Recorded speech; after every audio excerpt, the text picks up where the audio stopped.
Baik, selamat malam semuanya.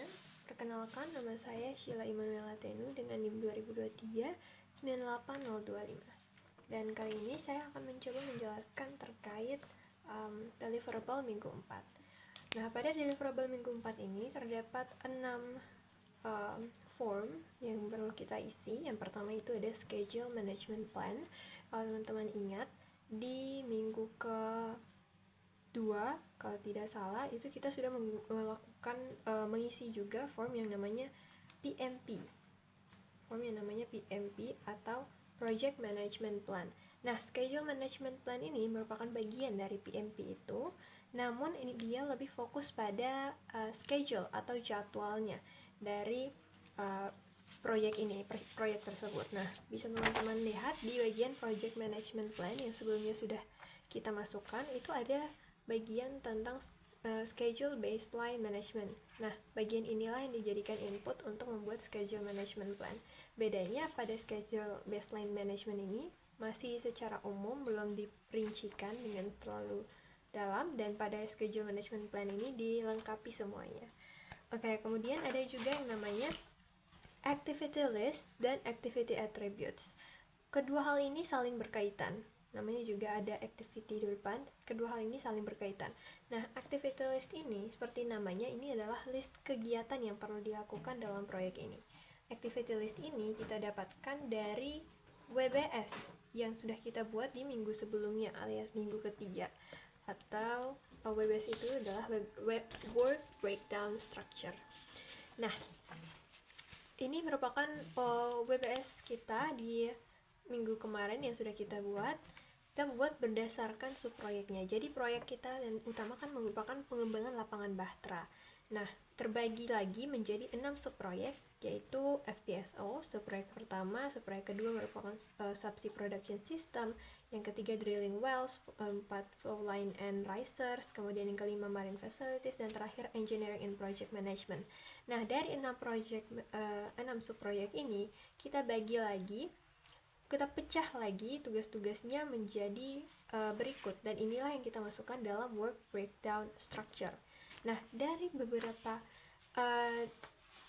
WBS yang sudah kita bagi ini ada 1, 2, 3, 4, 5, 6, 7, 8, 9, 10, 11, 12, 13, 14, 15, 16 work breakdown structure ini kita bagi lagi secara rinci dalam activity list ini. Tujuannya karena dalam activity list ini kegiatannya sudah lebih terperinci sehingga jadwalnya atau schedule-nya bisa kita prediksi.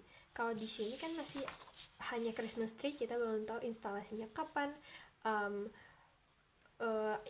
fabrication atau pengadaannya kapan, dan sebagainya. Makanya itu kita rincikan pada activity list. Nah, dari activity list tadi kita rincikan lagi terkait dengan kebutuhan-kebutuhannya dalam activity attributes ini. Jadi ini adalah kebutuhan yang diperlukan atau hal-hal yang berkaitan dengan activity tadi. Jadi kalau misalnya di activity list itu hanya listnya, dan pada activity attributes itu merupakan rinciannya. Jadi misalnya activity pertama yang kita bagi dari WBS pertama yang merupakan hull and tanker conversion misalnya. Nah, berarti kita mulai dengan mungkin ada steel renewal, berarti activity-nya di sini tulis steel renewal dengan kode identifier-nya yang sudah ditentukan, misalnya A1. Nah, kemudian description of work, apa yang kita lakukan pada activity ini. Yang ini apa yang kita lakukan pada activity ini. Kemudian ada predecessors relationship, lead or lag. Kemudian ada successor relationship, terus ada lead or lag juga. Nah, ini apa? Predecessors ini merupakan aktivitas yang harus dilakukan sebelum aktivitas yang sekarang ini.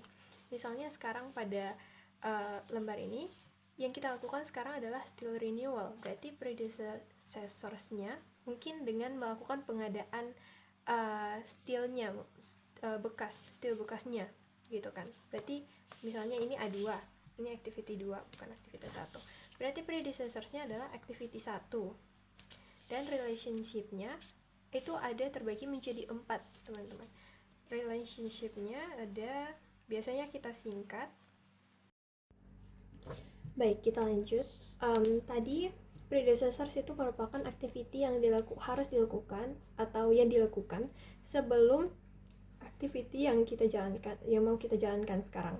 Nah, relationship-nya atau hubungannya antar activity ini ada terbagi menjadi 4. Yang pertama itu finish to start, dan ini adalah hal yang relationship yang sering akan kita temui dalam project. Finish to start itu artinya activity yang ini harus selesai terlebih dahulu agar activity yang sekarang yang ingin kita kerjakan itu bisa berjalan. Jadi dia bergantung. Nah, kemudian ada juga yang namanya start to start atau SS, disingkat dengan SS. Ini artinya kedua activity itu bisa dimulai secara bersamaan.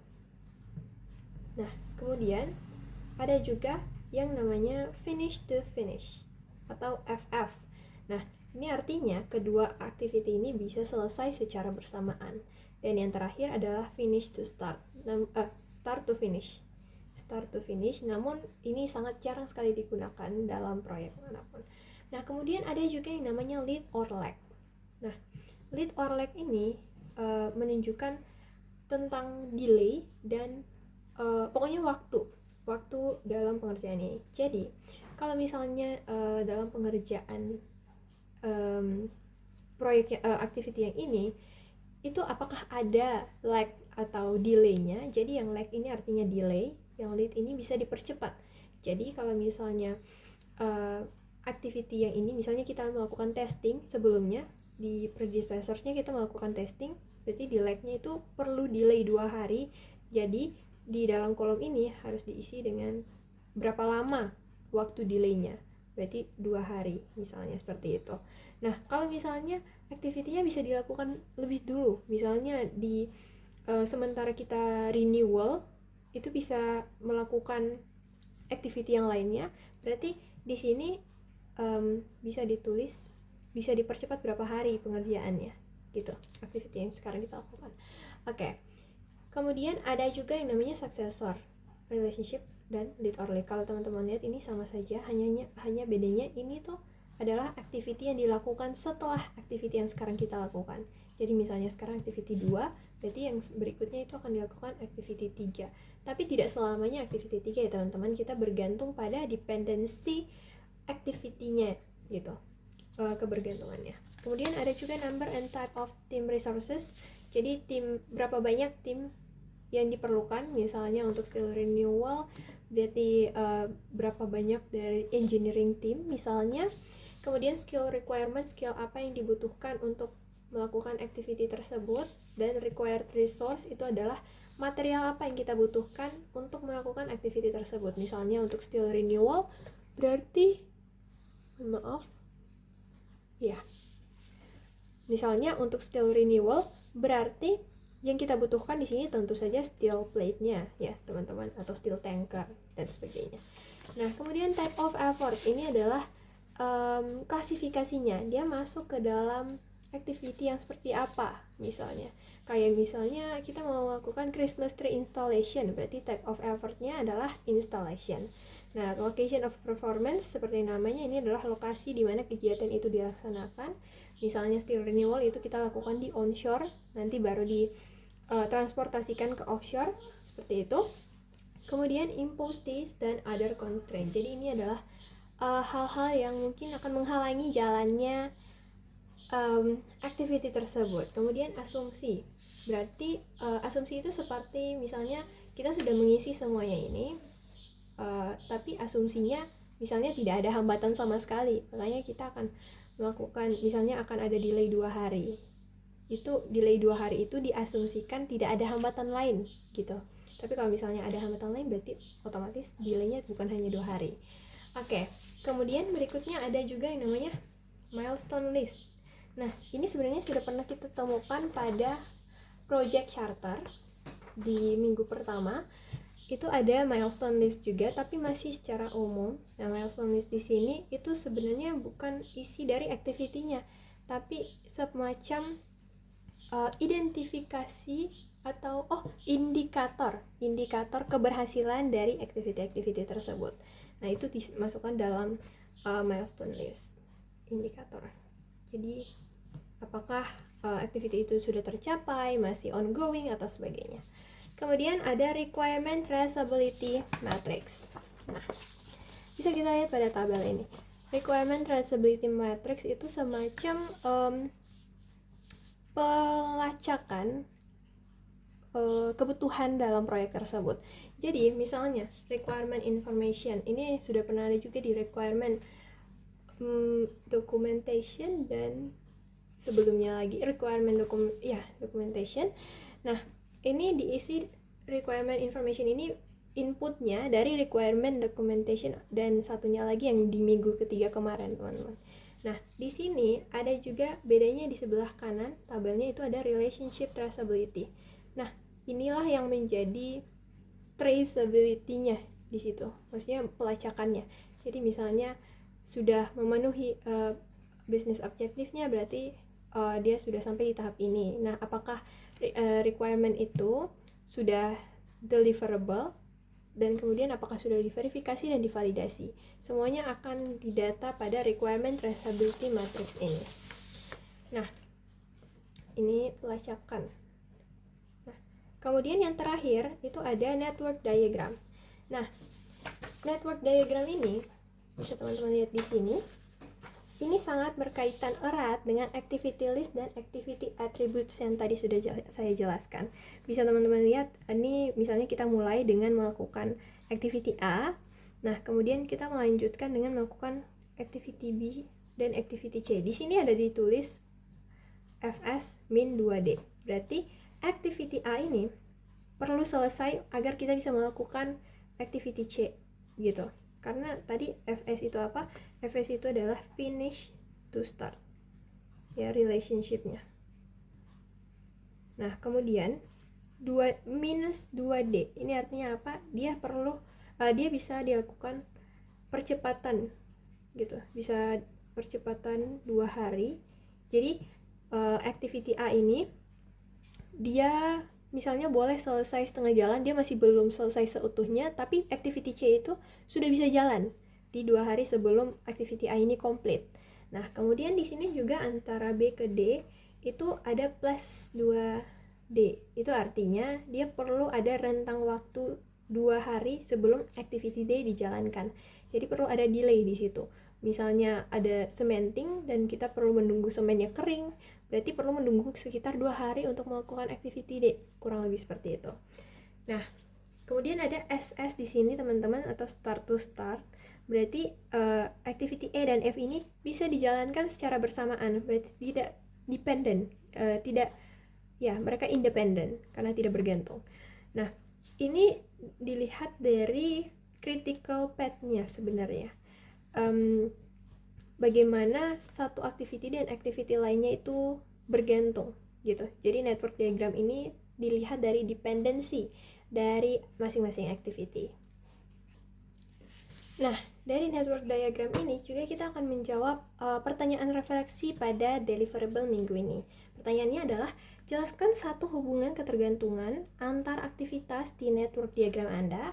Aktivitas apa yang harus mendahului aktivitas lain dan mengapa secara proses di lapangan hal ini harus demikian. Nah, ini kita bisa lihat sebenarnya dari activity list-nya ya teman-teman. Tapi karena activity list-nya kebanyakan, jadi kita bisa lihat juga dari WBS. Oke, misalnya seperti ini teman-teman. Kalau misalnya dari proyek kita bagi menjadi 6 subproyek, ya kan? Subproyeknya yang pertama itu tentang FPSO atau kapalnya, kemudian subsea production system, kemudian drilling wells, flow line and risers, marine facilities, and engineering and project management. Nah, kalau lihat secara urutan seperti ini, berarti di pikiran kita yang harus duluan berarti FPSO kan, baru habis itu subsea, drilling wells, dan seterusnya sampai yang terakhir. Tapi kita harus melihat juga dependensinya. Apakah FPSO itu bisa jalan tanpa adanya fit and engineering, terus tanpa adanya procurement atau pengadaan bahannya, atau tanpa project manajemennya? Kalau tidak ada manajemen dari awal, apakah FPSO dan lain-lain ini bisa jalan? Tentu tidak. Jadi salah satu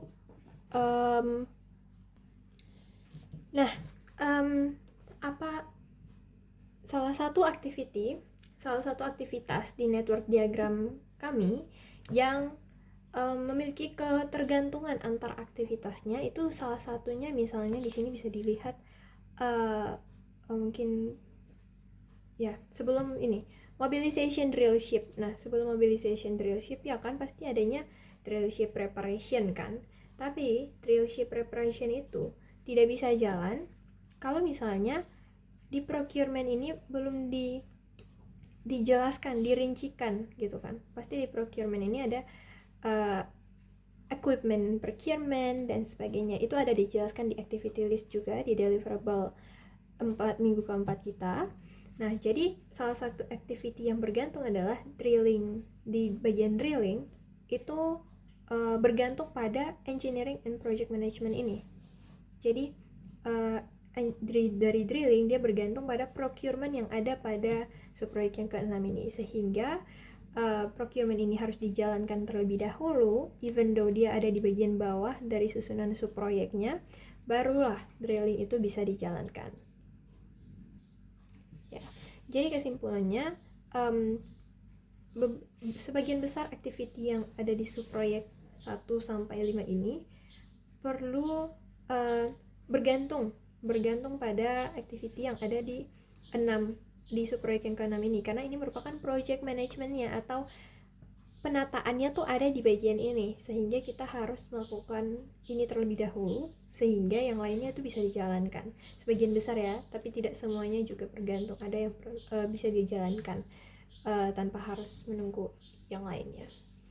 Baik, sekian mungkin penjelasan dari saya. Mohon maaf jika masih ada salah kata dan salah penjelasan. Segala kritik dan masukan saya terima agar dapat memperbaiki penjelasan di minggu-minggu ke depannya. Terima kasih.